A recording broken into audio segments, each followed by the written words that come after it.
Hi, everybody. I love those cabinet meetings. I do. I love them. The transparency is always fabulous. Oh, thank you for being here. I appreciate it. I see some new faces. Some of your colleagues are traveling today with the secretary. I think they're, because you don't look like Matt Lee at all, but that I've seen you before. It's all right. It's all right. Thank you all for being here. Do have, of course, a couple of announcements here as we begin. In my own voice, not AI. Not that you have some questions about that. All righty. So, of course, as we know, as we have all been following the situation in Texas, of course, the horrible catastrophe there for everyone. To begin, our hearts break following the tragedy in Texas earlier this week. President Trump did sign a major disaster declaration for Kerr County. During this time, we are moved by the many countries around the world who have expressed their condolences. We are thankful to our regional partners, including our friends and neighbors in Mexico, who generously have sent brave firefighters and members of their civil protection water rescue teams to support the search and rescue efforts in Kerrville, Texas. We tend to take each day for granted as we focus on the minutiae of each day. The pain and suffering of the families who have lost their loved ones, including the children who have died or who remain missing, is beyond comprehension and shocks the soul. Everyone here at the State Department is keeping all those affected in our prayers and in our hearts. And now, today, Secretary of State Marco Rubio joined President Trump for a cabinet meeting at the White House. During the meeting, Secretary Rubio described the historic accomplishments of this administration under President Trump's leadership. We have seen unprecedented progress in advancing our national interests and in the pursuit of peace. To quote Secretary Rubio, "We prevented and ended a war between India and Pakistan. NATO is now at 5% for the first time ever, the highest numbers ever. A peace deal between the DRC and Rwanda. A 12-day war that ended with an American operation that we're the only country in the world that could have done. Hopefully, pretty soon, a peace deal between Azerbaijan and Armenia. The entire Middle East and the infrastructure of it has the potential now to change because of Syria and Lebanon, and it hasn't even been 6 months." In addition, this evening, Secretary Rubio will travel to Kuala Lumpur to participate in the ASEAN United States Post-Ministerial Conference, the East Asia Summit Foreign Ministers Meeting, and the ASEAN Regional Foreign Ministers Meeting. He is also scheduled to meet with senior Malaysian government officials. In his first trip to Asia as Secretary of State, Secretary Rubio is focused on reaffirming the United States' commitment to advancing a free, open, and secure Indo-Pacific region. During this trip, the Secretary will highlight the strength of our comprehensive strategic partnership with ASEAN in delivering results for the American people and the people of Southeast Asia, as well as our commitment to building on our comprehensive partnership with Malaysia. And with all of that, I will take your questions here. Andrea Mitchell. Yes, ma'am. Thank you so much. Well, in your own voice, can you explain how it could happen that some imposter tried to get access via a fake, signal ID of the Secretary of State reaching out to officials, foreign officials as well as domestic officials? And how could it happen? And can you explain, did they get in and did they get any access? Well, there's a few things I can say to you here. The State Department, of course, is aware of this incident and is currently monitoring and addressing the matter. The department takes seriously its responsibility to safeguard its information and continuously takes steps to improve the department's cybersecurity posture to prevent future incidents. For security reasons, we do not have any further details to provide at this time. The State Department, of course, when we think about the reports that have occurred, and the details that we would like to provide become problematic, obviously, when it comes to investigations and the nature of the actions that we're taking. So that's what I have for you right now. Well, can you say anything, can you tell the American people that there was no damage, no violation of security? Yeah, I will not, whether that's the case or not, go into any of the details. This, of course, is the State Department. It's the United States government. We live in a technological age that we are well enmeshed in, and I'll leave it at that. But when there is something to report, everyone here will hear it first. Can you say whether it was discovered by state or by another government agency or by an outside provider? I cannot go into any details regarding discovery or the actions that have been or are being taken or will be taken. But it will be something that you will hear. All right. Yes, Humaira, Reuters. Hi, Tammy. Thank you.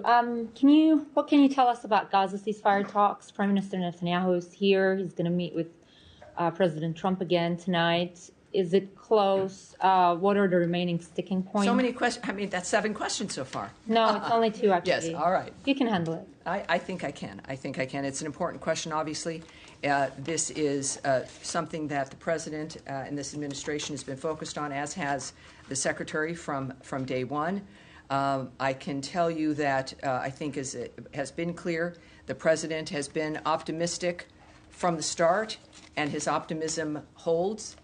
He is very hopeful for progress. There was some commentary made, of course, at the cabinet meeting, which I do want to share with you. The Witkoff had also made some remarks. Is this in the book or in the paper here when it comes to the commentary? I think we're going to get that. You might see one of my specials coming up here in a moment. Because I want to get you specifically what, of course, the special envoy has said as well. Let's get that. That was what was fun, with a lot of people here at the State Department taking furious notes as the commentaries went around the table for the cabinet meeting. But we have from both the special envoy and the president. God, on so many issues. But yes, let's get this. On the Netanyahu meeting, there will be another meeting this evening with Prime Minister Netanyahu. The president has noted, of course, Gaza is a tragedy, and everyone wants to get it solved. Ambassador Witkoff says we're in proximity talks now. We had 4 issues, and now we're down to 1 after 2 days of proximity talks. So we're hopeful by the end of this week that we'll have an agreement that brings us to a 60-day ceasefire. 10 live hostages will be released. 9 deceased will be released.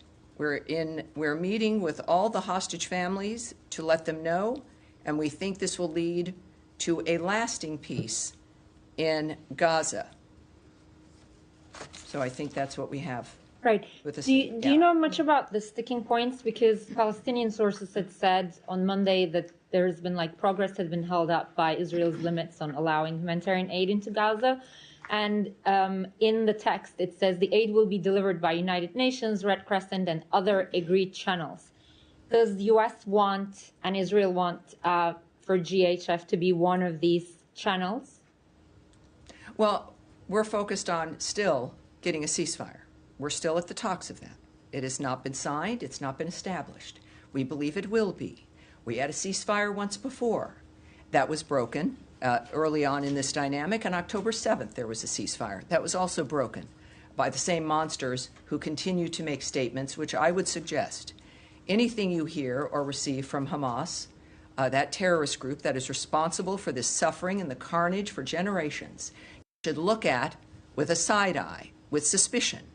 And many of the reports you hear are from that perspective, still certainly detached from what's best for humanity and from the reality of the situation. We're focused on, the president is focused on the ceasefire itself. Nothing is given until it's done.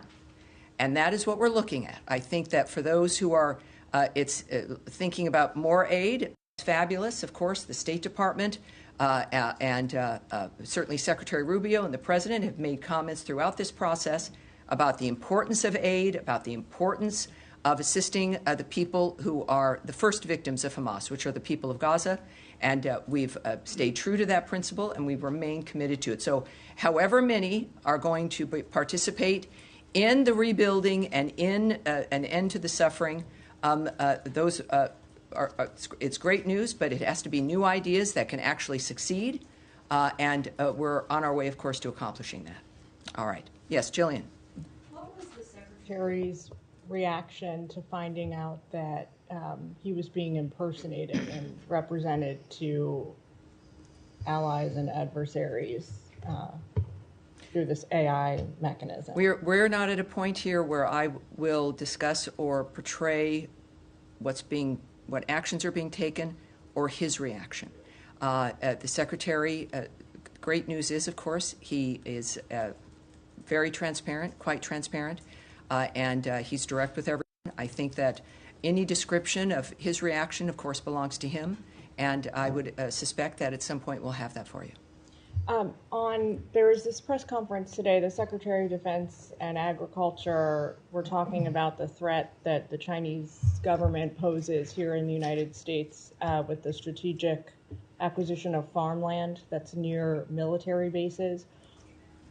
What is the State Department prepared to do to hedge against those kinds of intrusions?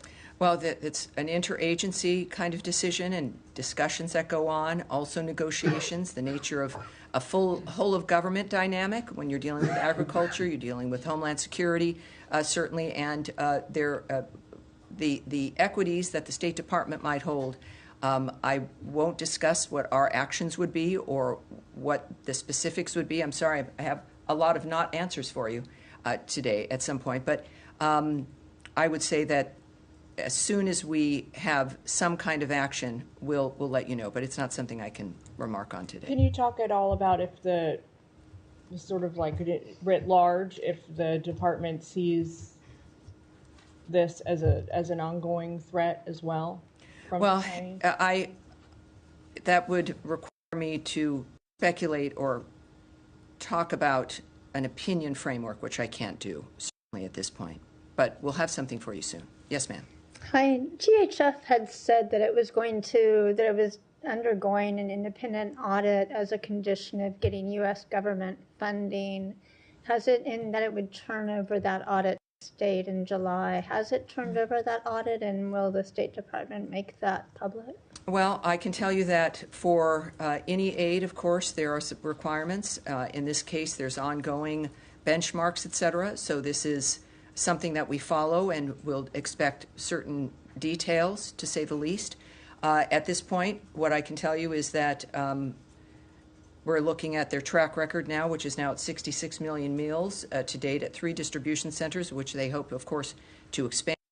And whatever our requirements are regarding aid, this aid and any other aid, I won't discuss here at this podium, but it certainly is a standard that is worthwhile and matters based on, as you know, we've done a huge revamp of our foreign aid framework, and it's based on making sure that what happens meets our standards, our vision for what's best for America, and our values. And at this point, it's clear that we believe GHF has the potential for that, and we're moving forward. So as soon as there's more details, we'll get that to you. On that topic, does the State Department disagree with the counts of international bodies and aid groups that hundreds of Palestinians have been killed, have been shot trying to receive the aid? And if not, what is the State Department assessment of what is Israel saying about how many, if any, Palestinians have been killed?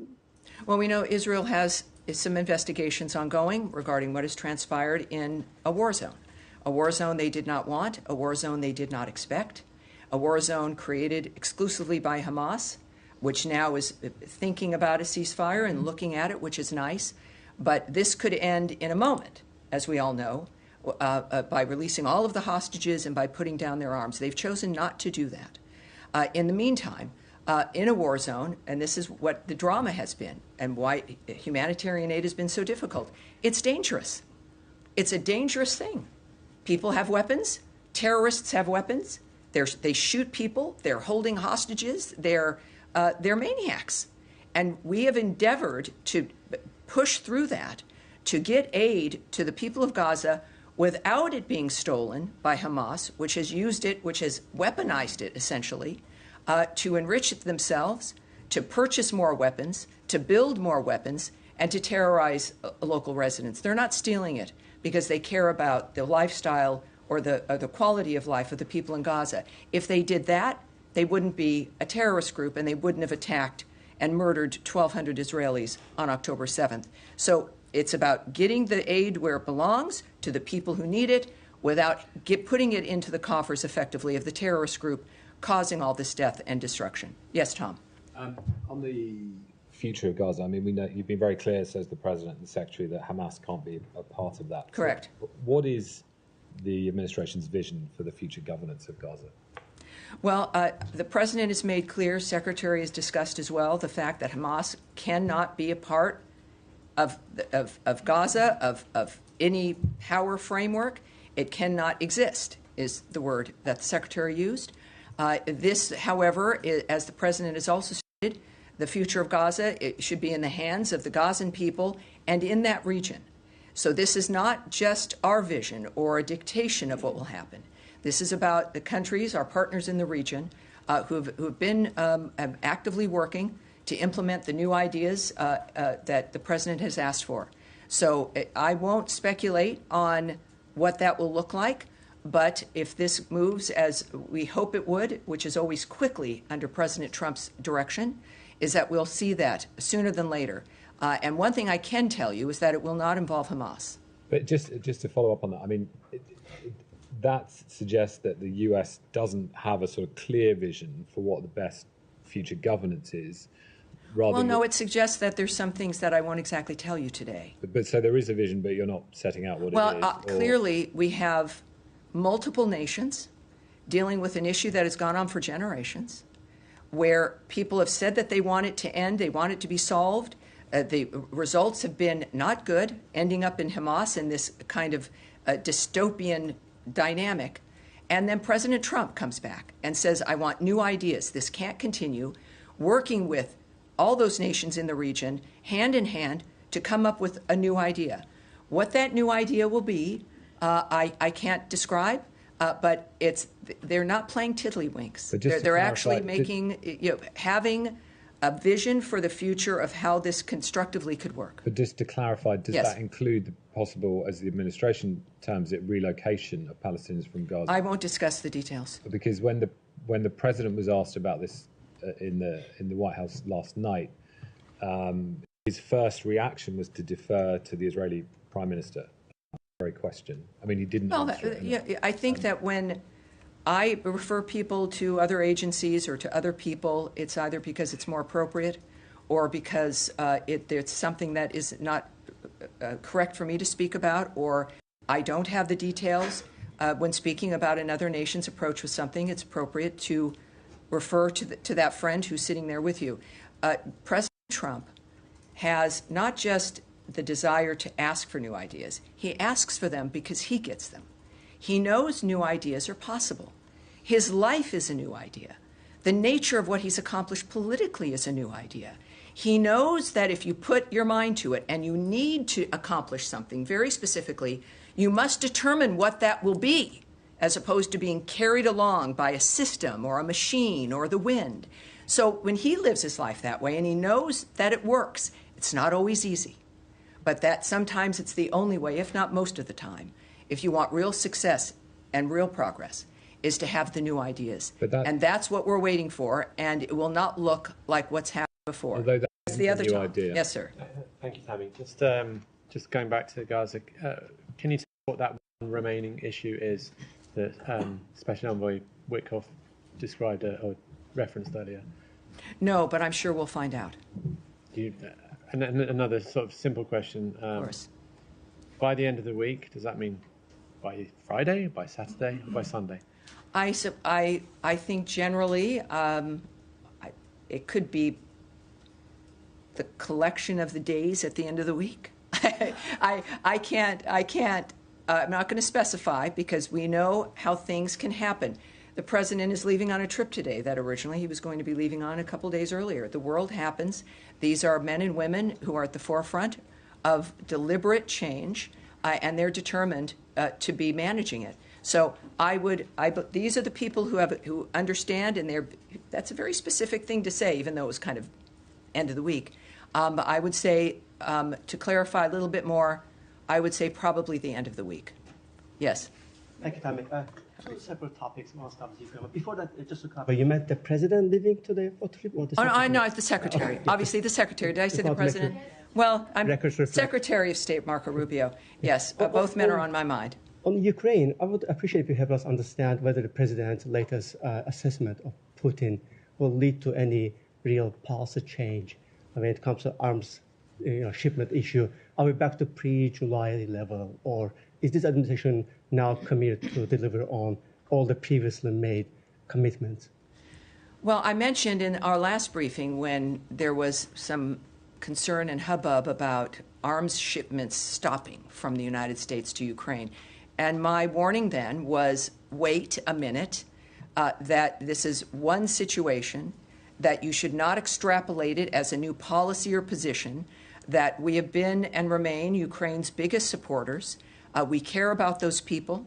We care about making sure that they have what they need. The president has been very vocal about the wholesale slaughter that has been going on and how it has to stop, how there has to be a ceasefire, and how it has to be between the two parties.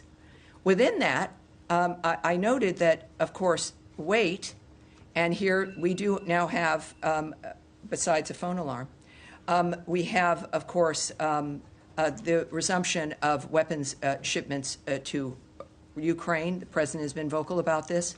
Without the details of exactly what, the president feels obviously very passionate and determined regarding the ability of Ukraine to defend itself. That's the commitment. And Caroline Levitt, my colleague, noted just yesterday the shipments pause was part of a standard review of all weapons and all aid the U.S. is providing all countries and all regions around the world, not just Ukraine. And a few days before that, President Zelensky noted about his phone call with President Trump. We had a very good call, I think a very strategic call. We've been helping them and will continue to help them. This is the President speaking about Zelensky.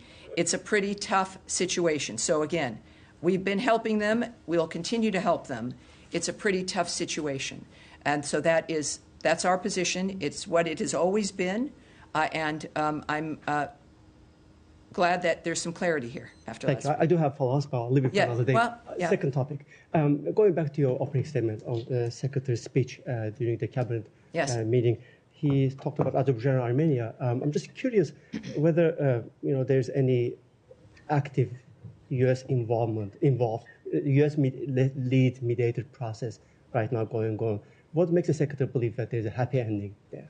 Well, that's a good question, and we'll have some of that for you, but it was important enough, of course, for him to mention.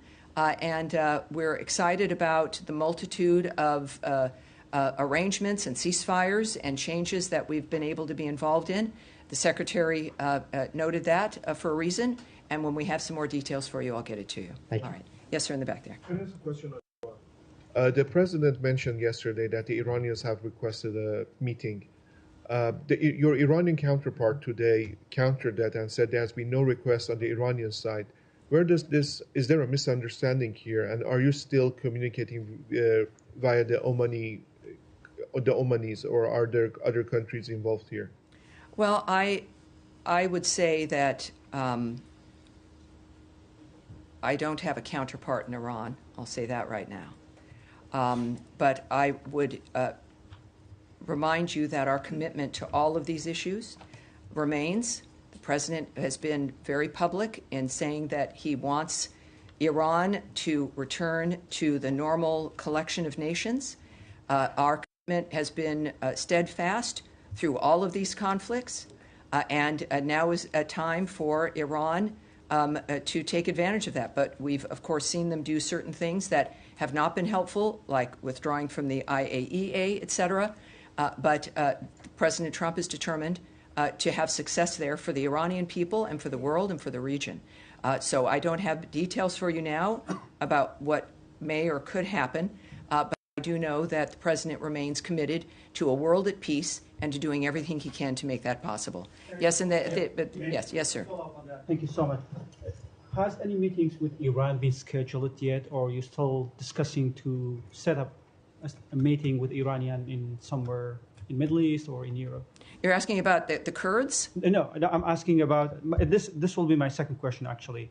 My question is follow-up for my colleagues from BBC. Has any meeting scheduled with Iranian yet, or you are still working on that? I can't speak to that at this point. Okay. And the second question on the Kurds. Yeah. Could you share the State Department's comments regarding the recent meetings between the Kurdish-led delegation with the Syrian interim government in Damascus, and how does the department view Damascus' apparent lack of response to the Kurdish delegation's request to continue their dialogue? That's good. That's a good question, but we have to take it back. I know there can be something. There's a lot of course, action and change, courtesy of Ambassador Barak, our ambassador to Turkey, who's leading the reformation, if you will, and the assistance to Syria. The Kurdish position there, of course, is of interest to many, and so we'll get that back to you. And lastly, about how do you see the recent dispute between KRG and Baghdad over the budget and oil issue? Is this about the salary payment still? Exactly, yes. Yes, well, as we know, that's been a long time issue. I appreciate you staying on it, many others staying on it as well. I can reiterate for those who are unaware of the situation, which, again, the Middle East changed a couple of weekends ago, right? It changed dramatically. But I can tell you that we continue to urge Baghdad, in this case, and Erbil to resolve their issues through constructive dialogue. That has not changed. We still want that. Resolving this salaries issue sends a signal that Iraq is creating an environment in which U.S. companies would want to invest. That, I think, is even more heightened now than ever before with the potential. Successful resolution would also send a positive signal on broader cooperation for the benefit of all Iraqis, such as the reopening of the Iraq-Turkey pipeline and additional energy exploration, including with U.S. companies. I know that President Trump's vision of a peaceful world is one where everything is possible. Iraq fits into that, obviously, as do the Kurdish people. Nothing is impossible, and we've got the leadership that I think can take us there. Next to me? Yes, sir. Thank you. As we know, after October 7, 2003, always Prime Minister Netanyahu talking about the new Middle East. And President Trump is very concerned about the stability and peace. Can you update us now, Prime Minister Netanyahu here in town? Do you continue to support Israel for peace and stability in the Middle East and fight terrorism and proxies in the region? I think it's pretty obvious with the relationship between President Trump and the Prime Minister of Israel, Netanyahu, as well as the Secretary of State and his comments and his relationship as well.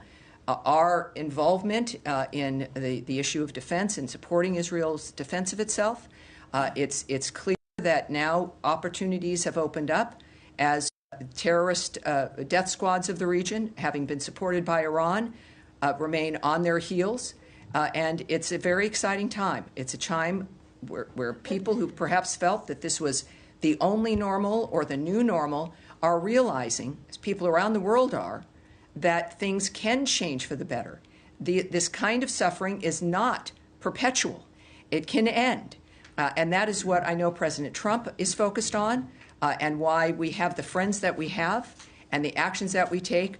because a safer world for the United States, considering all that is asked of us, which we respond to with, I think, incredible generosity. It is our nature as a nation made up of people who wanted freedom and liberty, is that a peaceful world is the best thing for the United States and every other country. And that is our goal, and we search for that and work for that with our partners throughout the world. Ron? All right, yes, in the yellow. Ambassador Barak was in Lebanon, and he received the response, like the Lebanese response, on his proposal regarding the ceasefire between Lebanon and Israel. What do we expect after this? And publicly, he was positive regarding the response. Yes. Can you walk us through what happened? What? Well, Special Envoy Tom Barak, also again the ambassador to Turkey, is a remarkable individual. He's got an assignment that is difficult. He, of course, he visited Beirut. He is not a man who pretends. And so you're seeing a public explanation or description of his attitude about what's happening. You can believe in that. He has said that he was unbelievably satisfied, as one example, with the Lebanese government's response to calls to disarm Hezbollah. Now, there is a transparency, I think, that President Trump has set for everyone that moves with him, that has aligned with him. And that's because the American people deserve transparency, that we, for too long, have not had it. And so, yes, while I won't characterize private diplomatic conversations that any of our leaders have, the fact of the matter is you can listen to their own words, you'll see and hear the honesty, and you'll be able to make your conclusions from that. Yes. Yes, sir, with the beard. Thank you. We heard Israel's Prime Minister Benjamin Netanyahu saying that U.S. and Israel are getting closer to finding countries who will take in Palestinians. Can you tell us who are these countries?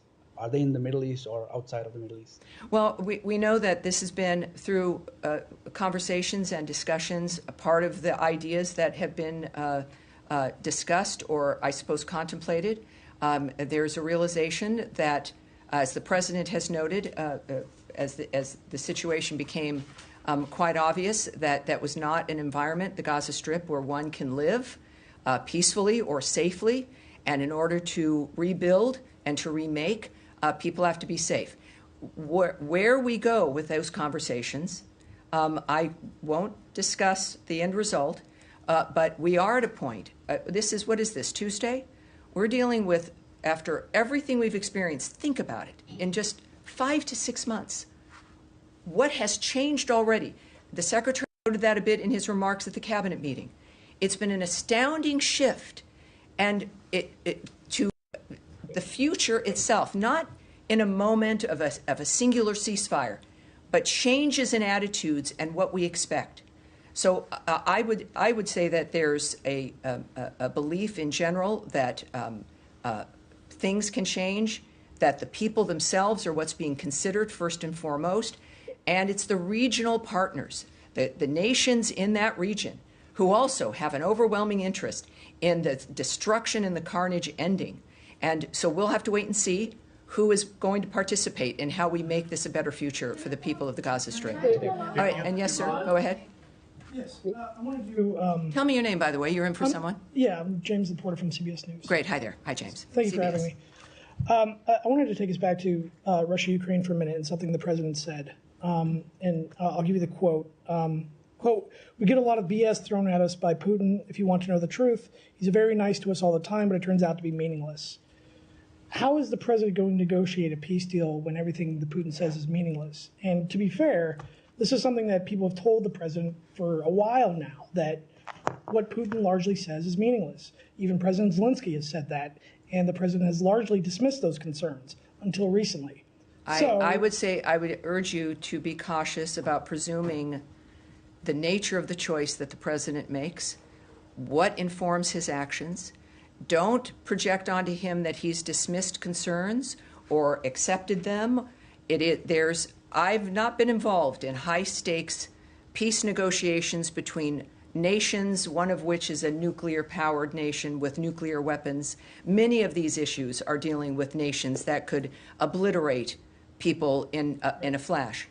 So I'm not going to presume, and none of us should, the nature of the choices that President Trump specifically makes in his determination to save people's lives and to end the absurdity of what has happened in some of these situations.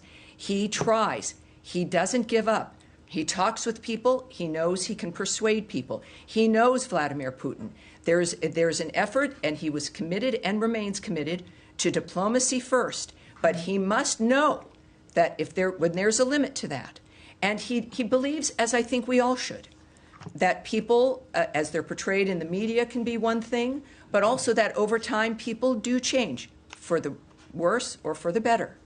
And President Trump is going to make a decision based on the private conversations he's had, the people that he knows, the other people involved in the negotiations, the advice he receives, the guidance from his cabinet, but also his own judgment, which has been remarkable, and his transparency. So you hear his assessment. Right. When it comes to when you make a deal with someone or something is arranged, and the Secretary has noted this also, is that you don't make a deal with someone because of trust.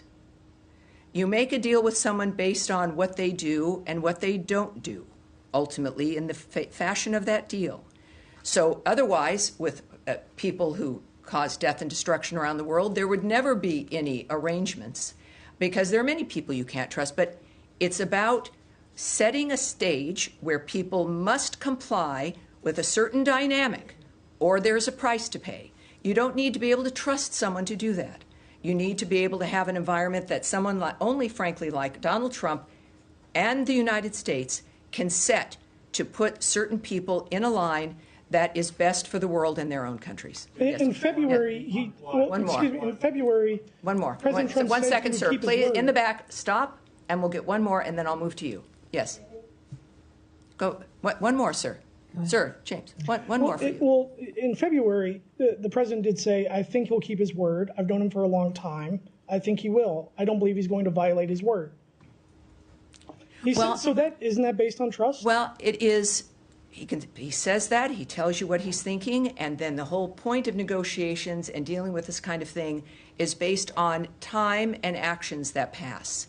And it's not a static decision. You don't decide that, and then that's the belief or the choice that lasts if something else occurs, or you're seeing some other behavior. We don't do that in any relationship, right? We have expectations, and then you watch and you engage, and that's the point of the engagements and the negotiations. What the president has seen, I won't comment on. I'm not going to project what the nature of how he's making his decisions. What I do know is that he gets what he wants. He's an open-minded man, but he's not naive. He is principled and clear in what he wants to achieve.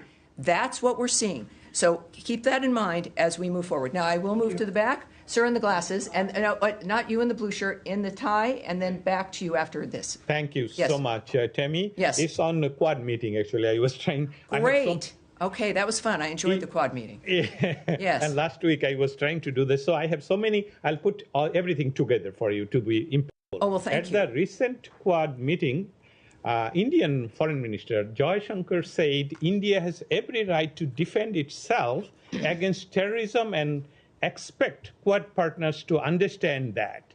Given the situation that India shares the longest border with Bangladesh, given the situation last week, ammunition linked to the last year violent anti-government movement in Bangladesh was found in the baggage of UNIS interim government advisor Asif Mahmood at Dhaka International Airport, and under the UNIS-led interim government, last week, Sri Sri Durga Mandir, Hindu Mandir, was demolished by government bulldozer. Hindu Barber was taken. All right. Now last one. We try to avoid soliloquies or the little history lessons. I understand it's complicated, detailed, dynamic, involving India and Bangladesh. We understand that.